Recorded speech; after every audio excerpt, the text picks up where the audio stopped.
ñu dem ci Mamadou Goumbala waaye bi yoon CEDEAO ak cas Sénégal xam nga Mali la fay xew na ba pare Gambie muy Guinée la fay xew na ba pare waaye réewum Sénégal njiit réew mi nee na moom du ne waaw du ne déet noppeegul pour wax ci bu wax ci jotee dina ci wax gis nañ ne ñi nga xam ne wax nañ ci waxu troisième mandat moom ne mënut a nekk dàq na leen waaye ñi nga xam ne nee nañ mën naa nekk waxu leen dara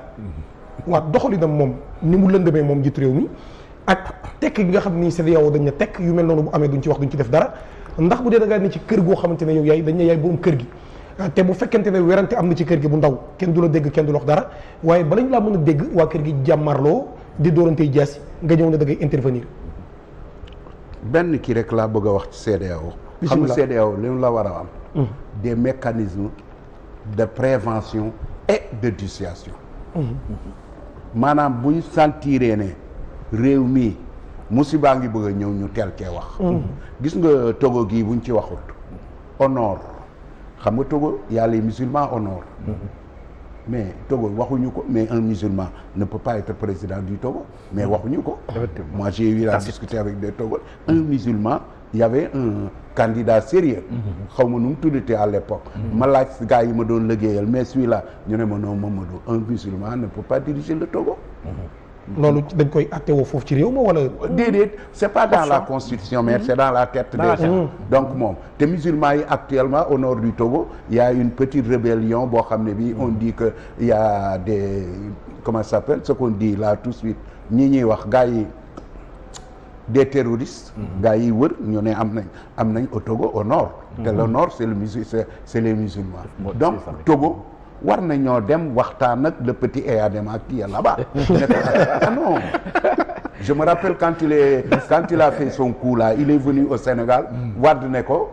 tu as l'administration tu as l'armée va organiser des élections tu gagnes et tu reviens on parle. fàtte nga loolu. loolu ne ko ku commencé dégg. kenn gos boobu moom ci logique boobu la ne. ba tey donc au Togo il faut aller voir Eyadema ne ko combien d'années tu es là attention. etc. Prépare ton départ et ta succession dans la paix et le consensus. loolu laa bëgg a wax ci Togo. mécanisme de prévention et de dissuasion vraiment CEDEAO war na ko am ndax mécanisme d'intervention pour résoudre des conflits amu ko. je me rappelle on disait un jour à Staline le pape a condamné Nangan mu ne le pape a combien de divisions. loolu la wax le pape a combien de divisions. ce qui veut dire que il y a des conflits pour les résoudre il faut utiliser la force. regarde ce qui se passe actuellement en Éthiopie. qu'est-ce que l'Union africaine a fait. rien du tout parce que l'Union africaine amul moyen intervenir amu ko. donc loolu parenthèse la Sénégal li fi xew président Macky Sall laaj nañ ko fu ne wax na fa ne. dégg nga la constitution sénégalaise li mu wax mooy le président est élu pour un mandat de 5 ans renouvelable une seule fois mais nul ne peut faire plus de 2 mandats consécutifs xaw ma successifs moom ci boppam moo ko wax mu ne Sénégal day jekki-jekki xiinte tawut xaw ma nangam xanaa ñoom mënuñoo lire donc c'était clair ñu laajaat ko mu ne nii te waa partem ku ci wax mu dàq la mais nii bi muy wax mais vous prenez n'importe quel pays en Europe fii mu ne Biden xam na ne mënut a fexe ba def plus de 2 mandats de 4 ans. vous prenez le président français xam na ne il ne peut pas faire plus de 2 mandats de 5 ans. et pourtant son gouvernement travaille. parce que gouvernement bi ku liggéey génne ko jëlaat keneen. moom nag bu fekkee je crois que avec nii ma gisee yëf yi ni muy doxee. affaire de 3e mandat génn na ci boppam. pour plusieurs raisons. da ngay jeex les raisons internes. à l'intérieur du Sénégal laa wax de. les 200 000 kilomètres carrés yi les 196 waaw 196 kilomètres carrés yi ñu am. opinion bi mooy. ñaari mandat yi doy na. c'était 2 c'était 5 ça fait 12 ans mu dem. te duñ ko mayaat lu ko ëpp ndax loolu la constitution bi wax. les pays limitrophes. les pays limitrophes ñi nga xam ne ñoom lañ sësal. le voisinage immédiat. gis na li fi xew. bu jéemee def it li xew dans les pays voisins mooy xew Sénégal. boo seetee projeté wu à l'extérieur au niveau international yi les choses ne sont pas favorables à ça le président ghanéen bërki démb bu mu ñëwee lu mu wax dane 2 mandats doy na 2 mandats doy na Abdou Diouf mi nga xam ne moo Macky comme buróokum soow lu mu wax waxuma sama buróokum soow de benn buróok soow waaw bii laa wax Abdou Diouf nee na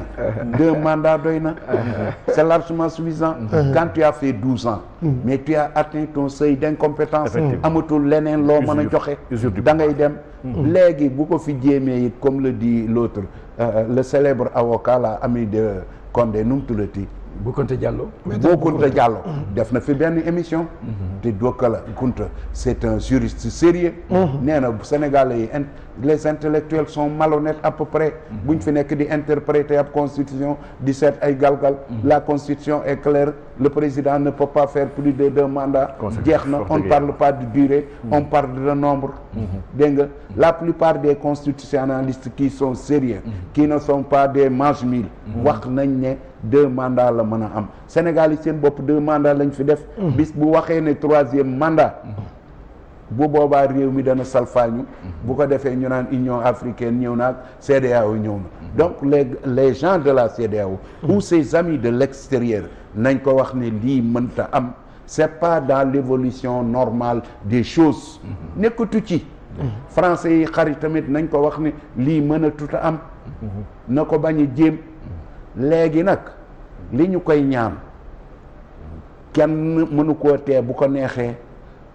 am candidat boppam am na ci droit dans son parti ou à l'extérieur de son parti am na ci droit mais li ñu koy ñaan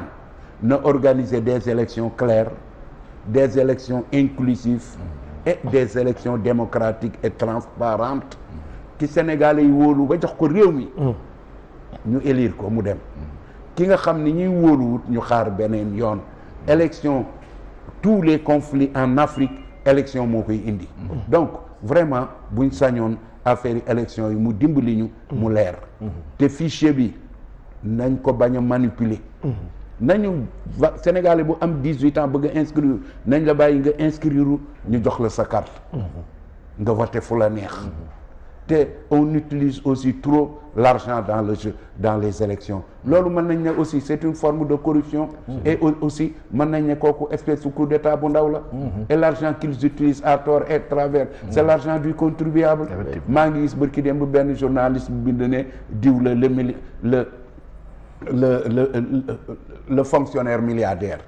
ma bindal ko ci le fonctionnaire voleur quand un fonctionnaire au Sénégal est milliardaire mais c'est un voleur sàcc sa xaalis ba noppi dikk di la jënd pour nga élire ko loolu it na ko Sénégal yi bañ am na loo xam ne bis bu Sénégal yi jéngoo bañ ko du fi am le 23 juin 2011 bi Sénégal yi jéngoo face à Wade gis nañ la mu def Sénégalais yi ñoom nañu défendre seen constitution Sénégalais yi nañu défendre seen démocratie Sénégalais yi nañu défendre seen économie Sénégalais yi nañu défendre seeni intérêt mais Sénégalais boo gis la plupart lu mu bëgg nettali rek